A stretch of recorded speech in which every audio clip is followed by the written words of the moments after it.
So it's been about a month since Kodak released Gold in 120 format, and it was definitely news that we were all excited to hear.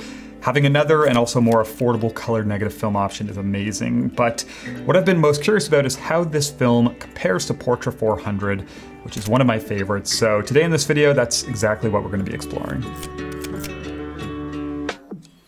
What appeals to me most about this, obviously it's exciting to have a new color negative option, but the big one is just the price. So here in England, this was £45 is what this cost me for a Pro Pack, whereas Portra, I think you'll pay 70 to 75 pounds, so quite a bit cheaper for Gold.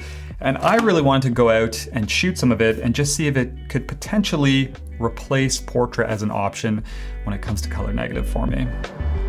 So for this video, what I did is over the past couple weeks, I was out on the coast shooting a few different things, and I brought along the Bronica ETRSi with two backs, one with Gold, one with Portra, and just kind of shot some scenes here and there so I could get a feel for how these two films compare. So today we're gonna take a look at those images and I'm gonna share my thoughts. Okay, and just a couple things quick before we jump into it. I am gonna expand on this and do a couple other tests in the future. I'm shooting an exposure test tomorrow. I ended up with about 6 pairs, image pairs for us to look at. I had some issues, unfortunately, that I realized once I got my negatives developed with this 75mm lens on the Bronica, where when you're shooting at a 500th of a second and only a 500th of a second, the shutter sticks intermittently. So there were some frames, mainly on the Portra, where I was getting these like 1 or 2 second long exposures. So that burned a bunch of frames, but still enough here today to give us like a good feel for it right off the bat.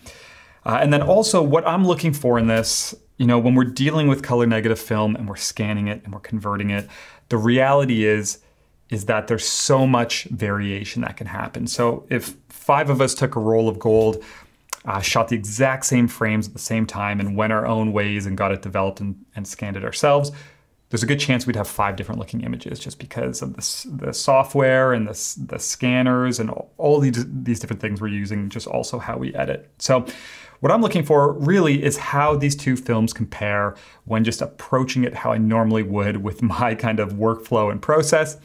And then also just looking to see if there's any of these like consistent differences that show up throughout these images. So we'll jump into it now, and I will say that I was pleasantly surprised and very impressed as well. I'll show you why.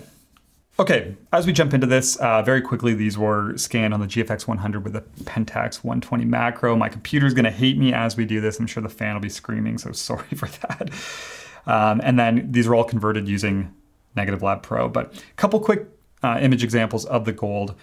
These aren't crazy or anything, but I want to show these because I was initially immediately very impressed by how neutral and kind of clean these images actually scanned. I had this expectation, I hadn't really shot much Gold in the past in 35mm, but I had this expectation that they were gonna have like a bit of a heavier look baked in and more warmth to them. But what I found is that they actually scan really nice and you can get these really clean, neutral scans with good color. So that was cool to see and immediately made this pretty appealing to me.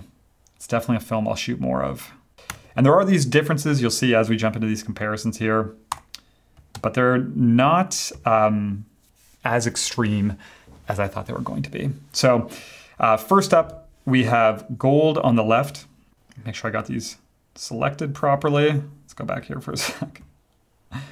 So Gold on the left and Portra on the right. And this actually, as I was preparing this video, these side-by-sides messed with me where I was kind of second guessing every single one. I was going back and checking the raw negative and the edge markings and stuff, because as you can see, they're actually very similar looking. So Gold on the left, Portra on the right. The Portra maybe looks a little more neutral. I did notice as I did this that Gold did have a bit more warmth in the shadows, a little more brown to it, but like minor. These aren't huge differences, and the Gold image looks super clean and nice.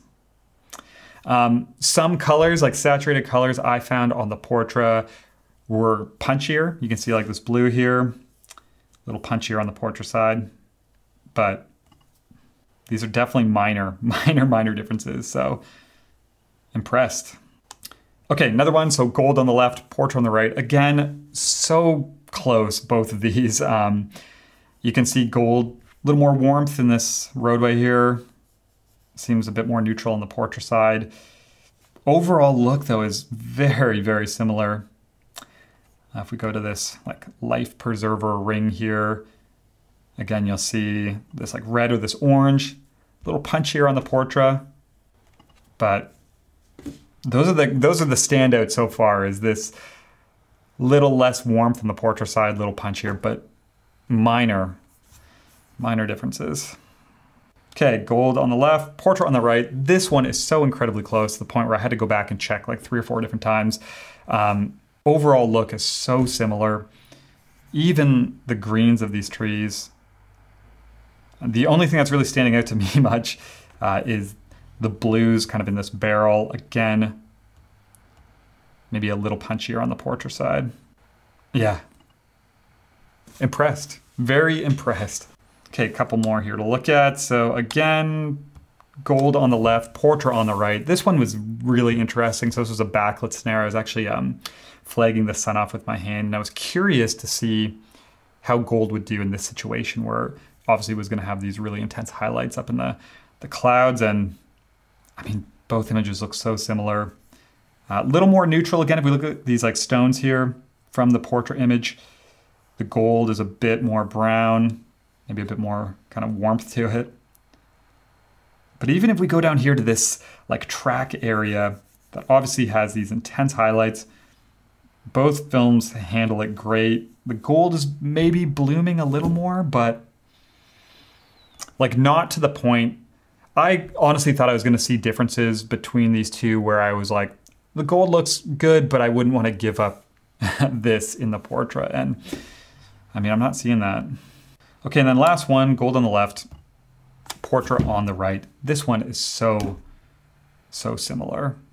Same things before, maybe a little punchier with the Portra, but I don't even really know what else to say about these because they look so similar. Like I said, I thought I was going to see these massive differences between these two film stocks, but I think what this goes to show, if you're using, say, color negative film, and you aren't, obviously if you go and compare slide film or like a creative film to something else, you're going to see these big differences. But if you're shooting, say, these two types of films, and you're doing the scanning and you're doing the converting using your process, you will see these differences, but they probably aren't going to be as drastic as you would expect. And both films look great. I mean, I'd say the only downside for me with gold isn't anything to do with how it looks, but rather the fact that it's just a stop slower than Portra. But in terms of look, so far, I mean, I certainly can see myself shooting a lot of this. Okay, one extra thing I wanted to add in, this is actually while I'm editing the episode, but that is just taking a look at one of these images to check out sharpness and grain. I'm gonna do a future episode probably dedicated to this, just with some specific scenes. But this is gold on the left, Portra on the right again. And, you know, exact same sharpness settings applied. I would say it's splitting hairs once again. The Portra maybe looks a wee bit sharper, but the gold still looks good. You aren't giving up much at all.